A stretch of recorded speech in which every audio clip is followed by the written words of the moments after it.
Hi everyone! Well, it's Animals of the Alphabet Day here at Catchy Cartoons, and today's letter is F, and F is for fox. So let's get drawing. As usual, we'll start the rough with a circle for the head, a center line and an eye line to place the facial features. And we'll use the eye line to position the eyes. Now we'll be giving our fox a sly expression today, as foxes are well known for their quick wit and cleverness. So we'll have the left eye wide open, and we'll give the right eye a bit of a squint by squashing it somewhat. To help sell the sly expression even more, we'll raise the left eyebrow and have it run down along the eye and all the way across the right eye, giving it a bit of a furrow. We'll sketch in a long, thin muzzle, as foxes are quite sharp-featured characters.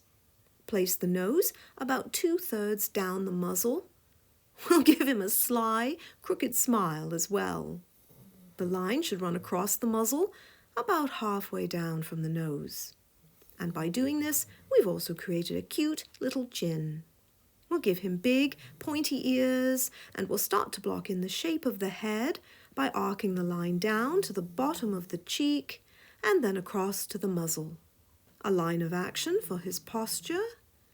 We'll sketch a kidney shape for his body with a slight tilt to the right, as we want to give the fox a little lean.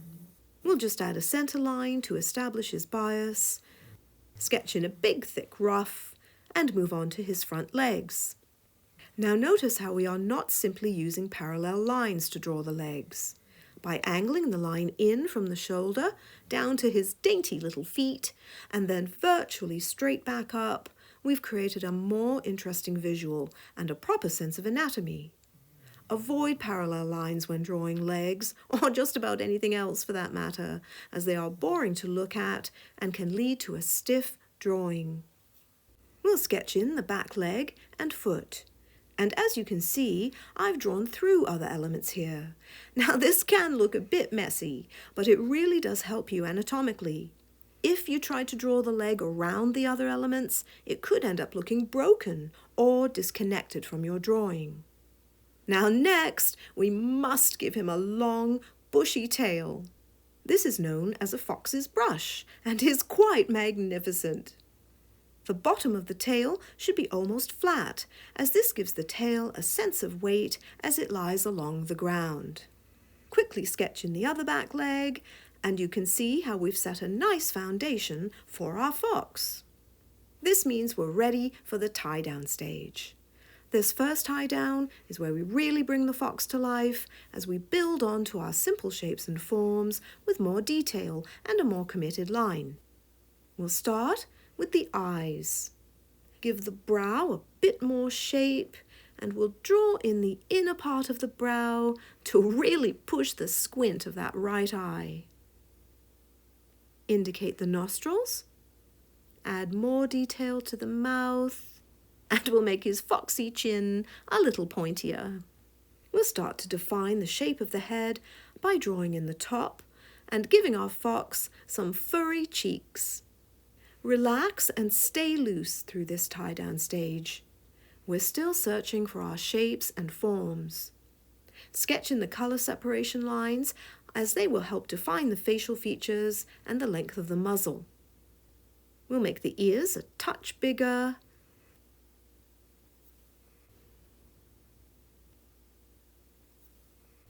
and give them some form and dimension as we draw in the openings to the ears. We'll just add some detail inside them as well. Bang down his posture. And we'll work our way up the front of the body and give this fox a thick and very furry ruff.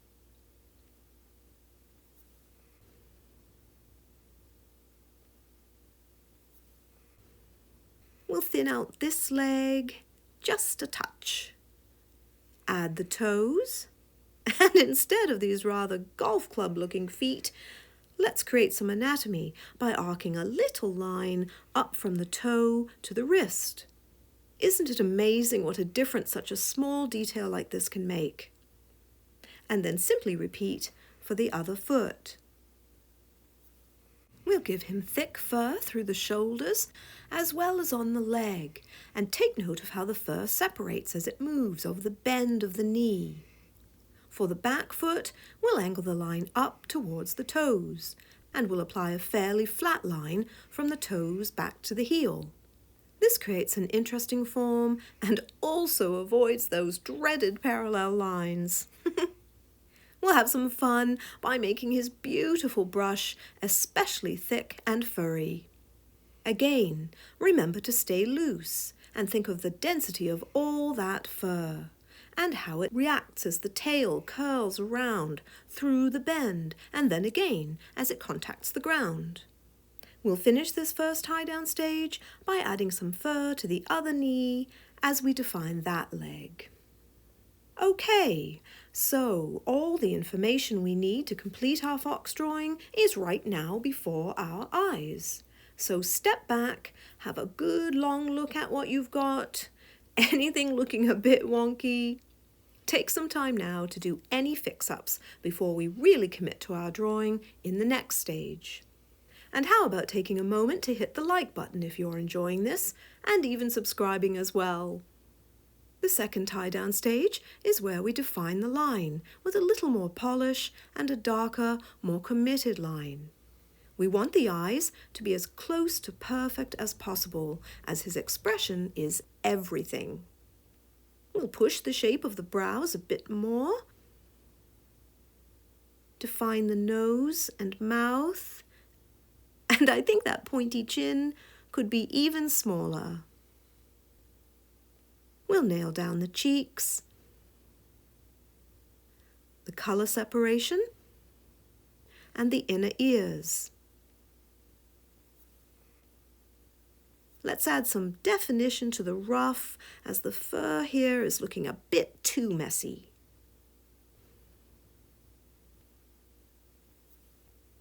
I think this leg is looking good, so let's just commit to the fur around the shoulders and the knees.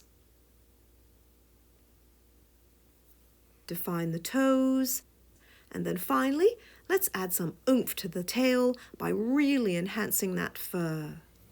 Now, as this fox is quite a furry character, you might be looking for some tips or guidance on how to draw fur successfully.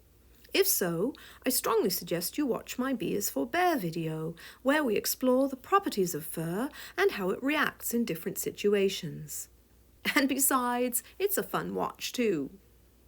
We'll finish this tie-down stage now by sketching in the color separation for his ruff, body and tail. And move on to the cleanup stage. Here we'll apply our clean and final line. With the design of this fox being traditional, we'll be applying a nice standard cleanup line. And since we don't want to lose any of the fox's sly expression, we'll apply a fairly tight line to the brows and the eyes, and the nose. We're going to push that crooked smile of his by making the right side of the muzzle rounder, and by taking the corner of the mouth closer to the muzzle. We'll make sure that his little chin is just right. And let's clearly define the fur on his cheeks. Do a bit of tinkering with his ears as well. So now that the facial features have been nicely cleaned up, we're going to have some fun by loosening up the line, as we want to retain the life and vitality of the tie-down drawing, especially all that fur. This looser application of the line won't produce the obvious thicks and thins that usually keep the line alive. Instead, the life will come from the odd double line, lines that don't even meet, and by varying the density of the line as you feel your way around your drawing, imagining how the fur looks and moves. To add even more interest to the cleanup line, ease off the pressure of your stylus or your pencil. I do love to think that some of you are using good old pencil and paper for your drawings. Easing off the pressure will create a lighter and thinner line, and we'll apply that line to the inner ears, color separation, the fox's ruff, body, and tail. We'll do the same as we clean up all the tufts of fur, as this will give them a real sense of fluffiness. We'll just clean up the last of the colour separation lines and move on to the final and fun stage of adding some colour.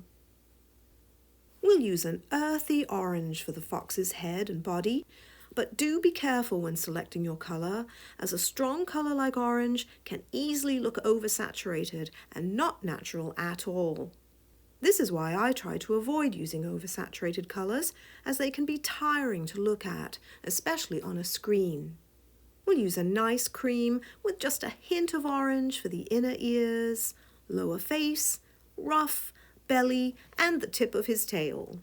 Now, I'm going to use a brownish purple instead of black for the legs, innermost ears, and the main part of his tail, because you can see how the line work could easily disappear against any solid black elements.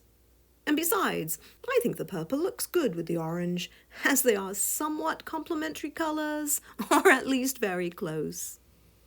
But instead of the purple, you can always have fun and experiment. A dark red-brown might look good, or a blue, even green. Just be sure that your choice isn't too bright, as we talked about earlier.